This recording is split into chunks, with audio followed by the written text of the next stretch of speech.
Hello friends, good morning সবাইকে। সবাই কেমন আছো? মিসমাল লাইফস্টাইলে তোমাদেরকে স্বাগত জানাই। তো ফ্রেন্ড, আজকে আমি আবার একটি নিউ ব্লগ নিয়ে তোমাদের কাছে চলে এসেছি।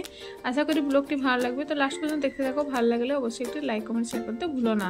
তো ফ্রেন্ড, আমি এখন ফ্রেশ ট্রেশ হয়ে পুজোর ঘরে চলে এসেছি।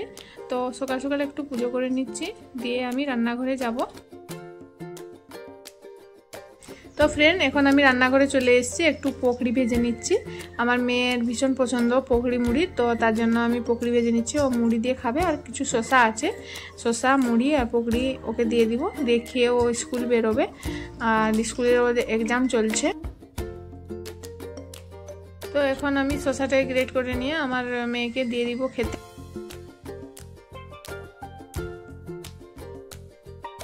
তো ফ্রেন্ড, এখন আমি শসা করে নিচ্ছি। তো আমার মেয়েকে এখন খেতে দিয়ে দিব, দিলে ও বেরোবে পরীক্ষার জন্য। এখন আমি আমার মেয়েকে খেতে দিয়ে দিয়েছি। ও খেয়ে চান টান করে ফ্রেশ হয়ে বেরোবে এক্সামের জন্য। এদিকে আমি দুধ গরম করতে বসিয়ে দিয়েছি, আর এদিকে সাবু ভিজিয়ে নিয়েছি, কারণ আমার হাজব্যান্ডের জন্য একটু সাবু করব। ও মুড়ি খাবে না বলছে, আর মুখে রুচি নেই, দুদিন হলো জ্বর হয়েছিল তার জন্য। তো আমি এখন দুধটা গরম করে নিয়ে তারপর আমি সাবু চাপিয়ে দিয়েছি। এখানে দুধ আর সাবু ঘেঁটে নিব। তো প্রায় দুধ সাবু ঘাঁটা আমার কমপ্লিট। দুধ সাবুটা ঠান্ডা করে আমি আমার হাজব্যান্ডকে দিয়ে দিব খেতে। তো এখানে আমার মেয়ে এখন রেডি হয়ে গেছে। ও একটু সাবু খেলো আমার পাপার জন্য, যেহেতু করেছি। ও প্রতিদিন সাবু খায়, তো খুব ভালো লাগে ওর।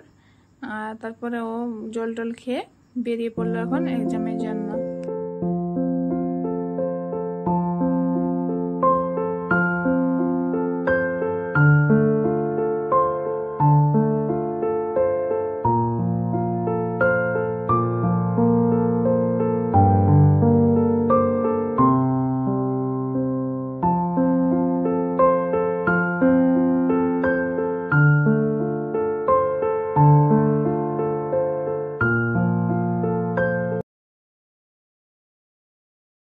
এখন আমি আমার হাজবেন্ডের জন্য একটা আপেল কেটে নিচ্ছি এই যন্ত্রটার সাহায্যে। এটা হচ্ছে আপেল কাটা যন্ত্র।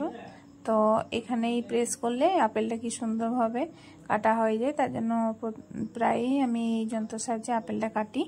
তো ফ্রেন্ড, তোমরা দেখে বুঝতে পারছো কি সুন্দর আপেলটি কাটা হয়ে গেল এই যন্ত্রের সাহায্যে। তো এখন আমি আমার হাজবেন্ডকে খেতে দিয়ে দিব। এর তো কাজের চাপ থাকে, তার জন্য ডেইলি ব্লগ ছাড়া সম্ভব হয়ে ওঠে না। তো ফ্রেন্ড, এখন আমি বাড়ির উঠোন দিকে চলে এসেছি। তো এখানে একটা গরু বাঁধা আছে, তোমরা দেখতে পাচ্ছ, মাই বাছুরটা। তো এটা আমার মা আমাকে ভালোবেসে দিয়েছে। অনেক দিন থেকে আনবো করে আনা হয়নি, বাপের বাড়িতে ছিল। তো তারপর নিয়ে এসেছি। তো দেখছি যে প্রায় 15 দিন পর এই পাটা হঠাৎ করে ফুলে যাচ্ছে, কি জন্য জানি না। তবে ওরা তো অবলা প্রাণী, ওদেরও তো কষ্ট হয়, তার জন্য ভাবছি একটু ডাক্তার দেখিয়ে নিব। তো ডাক্তারবাবুকে আমি ফোন করেছিলাম, উনি আসবেন বলেছেন। তো দেখা যাক কি হয়। তো রোদে বাঁধা ছিল, তার জন্য আমি আমার বেটুকে বললাম, জানারে একটু গোয়াল করে বেঁধে দিবি ছায়রায়। তো ছায়রার মধ্যে থাকলে অনেকটাই সুস্থ থাকবে। ওকে আমি খড়কুটো দিয়ে আমি টিয়ার পাখির কাছে চলে আসলাম। টিয়া পাখি আমাকে দেখছে, ডাকছে। যেহেতু স্যাটারডের ব্লগটা আমি শেয়ার করছি, তো তার জন্য আমি আজকে নিরামিষ সব রান্না হয়েছে, কারণ আমিষ হয় না স্যাটারডেতে। তো মুগের ডাল করেছি, পটল আলু তরকারি করেছি, আর একটু পোস্ত বড়া ভেজেছি, স্যালাড করবো। বাস এইটুকুই দিয়ে আজকে লাঞ্চটা ভাত খেয়ে একটু রেস্ট নিলাম। দিয়ে রেস্ট নিয়ে ছাদের উপরে এখন চলে এসেছি, একটু জল দিব গাছে, কারণ ছাদের উপরে গাছ লাগিয়েছি, নিচে মুরগি খুব গাছগুলো খেয়ে ফেলে। তার জন্য আমি বস্তার মধ্যে খত মাটি দিয়ে কি সুন্দর লাগিয়েছি। দেখো কত বড় হয়ে গেছে। এটা হচ্ছে চাল কুমড়োর গাছ, কি সুন্দর লতিয়েছে। আর দুদিন পর মনে হয় ফুল চলে আসবে। আর একদিকে লাগিয়েছি লাউ গাছ। তো এই লাউ গাছটাও অনেক বড় হয়ে গেছে। তো এখানে আমি একটু জল দিয়ে দিব, কারণ নিচে থাকলে এতটা জল প্রয়োজন হয় না। এখানে বস্তার মধ্যে যেহেতু দিয়েছি, প্রতিদিন জল দিতে হয়। তো ফ্রেন্ড, তারপরে চারপাশটা আমি ঘুরিয়ে দেখিয়ে দিচ্ছি। দেখো কি সুন্দর লাগছে পরিবেশটা দেখতে, আর মেঘলা মেঘলা আকাশে, খুব সুন্দর। তারপর আমি চলে এসেছি একটু চা খাবো। তো আমি এখন চা বানিয়ে নিচ্ছি।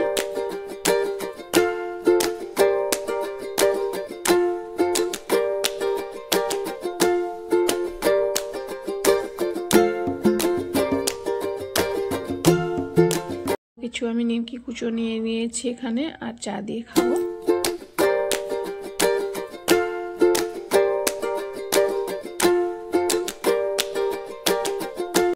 এখানে একটু ঘোরাঘুরি করার পর দেখছি যে আমার মেয়ে এখন দোকান থেকে ফুচকা নিয়ে এসছে, তো বাড়িতেই আনা করালাম। আর মুখটাও একটু ঠান্ডা লেগেছে, ভালো লাগছে না, তার জন্য ফুচকা খাবো ভাবছি। তার জন্য ও নিয়ে এসছে এখন বাড়িতে ফুচকা। তো আমার মেয়ে এখন খেতে বসে গেছে, তো আমিও খাচ্ছি এখন। কারা কারা খাবে চলে এসো, আর কারা কারা খেতে ভালোবাসো আমাকে কমেন্টে জানিও। আমার তো খুবই পছন্দ ফুচকা খেতে, খেতে খুবই ভালো লাগে আমার।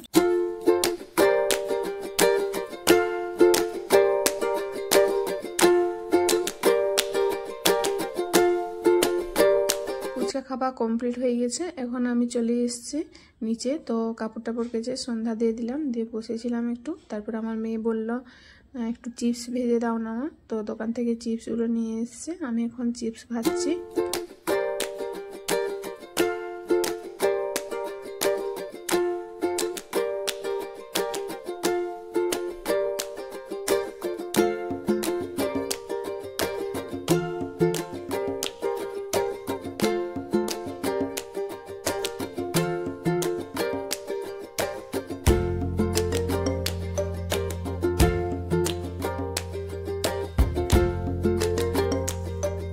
তো ফ্রেন্ড, চিপস ভাজা কমপ্লিট, এখন আমি সবাইকে দিয়ে দিব। তো আমার দেওরকে দিলাম, ও একটা নিল। তারপর হাজবেন্ডের কাছে চলে এসেছে, হাজবেন্ড খুব একটা পছন্দ করে না, তার জন্য একটা নিল। আর দিয়ে আমার ছেলেকে দিলাম, ও আবার আমার সাথে খাবে, তার জন্য এক দুটা নিয়ে নিয়েছে এখানে। আর দিয়ে আমরা চলুন সবাই বসে গেলাম এখানে। আর আমার মেয়ে ছেলেকে নিয়ে আমি এখন চিপস খেতে বসে গেছি, ওরা দেখো খুব বদমাশি করছে। তো ফ্রেন্ড, চিপস খাওয়া কমপ্লিট, এখন আমি রান্নাঘরে চলে এসেছি, রুটি করে নিচ্ছি, তোমরা দেখতে পাচ্ছ। তো আমার মেয়ে খুব তাড়াতাড়ি খাবে আর পড়তে বসবে, তার জন্য আমি ওকে দিয়ে দিয়েছি। ও তার দিদির বাড়ি থেকে নিয়ে এসে তড়কা, তার তড়কা খুব পছন্দ, তার জন্য ও ফার্স্ট খেতে বসে গেছে, এখন দিয়ে পড়তে বসবে। তো আমি আমার জন্য একটু বেগুন ভেজে নিচ্ছি। আমার হাজব্যান্ড, দেওর, আমার ছেলে, ওরা রাতের বেলা খুব একটা সবজি খেতে পছন্দ করে না, সবজি রুটি। তো তার জন্য আমি আমার জন্য একটু বেগুন ভেজে দিচ্ছি। আর তখনকার পটল সবজি ছিল এখানে, তো বেশি কিছু করলাম না। আর আমার মেয়ে খেয়ে এখন হাত ধুয়ে পড়তে বসবে। তো আমি আমার ছেলের কাছে যাই, একটু কি করছে দেখি। ও ফোন ঘাঁটছে দেখছি, ওকে বললাম একটু পড়তে বস, সামনে পরীক্ষা চলছে। ও বলছে কাল সানডে আছে, সানডেতে পড়তে বসবো। তো তারপর আমি আমার মেয়ের কাছে চলে এসলাম, দেখতে পাচ্ছ তোমরা, তার বাবার কাছে পড়তে বসে গেছে। তো ফ্রেন্ড, আমার মেয়ে এখন পড়া কমপ্লিট করে নিয়েছে, ওর এখন ঘুম পাচ্ছে, তো ওকে নিয়ে আমি এখন ঘুমোতে যাব। তো ফ্রেন্ড, আজকের ব্লগটি এখানে শেষ করলাম। কেমন লাগলো তোমরা অবশ্যই কমেন্টে জানিও, যদি ভালো লেগে থাকে তবে অবশ্যই একটি লাইক কমেন্ট শেয়ার করতে ভুলো না। আর যারা নতুন সাবস্ক্রাইবার চ্যানেলটা দেখছো তারা অবশ্যই সাবস্ক্রাইব করে বেল আইকনটায় অল প্রেস করে রাখো, যাতে সবার প্রথমে তোমাদের কাছে নোটিফিকেশন চলে যায়।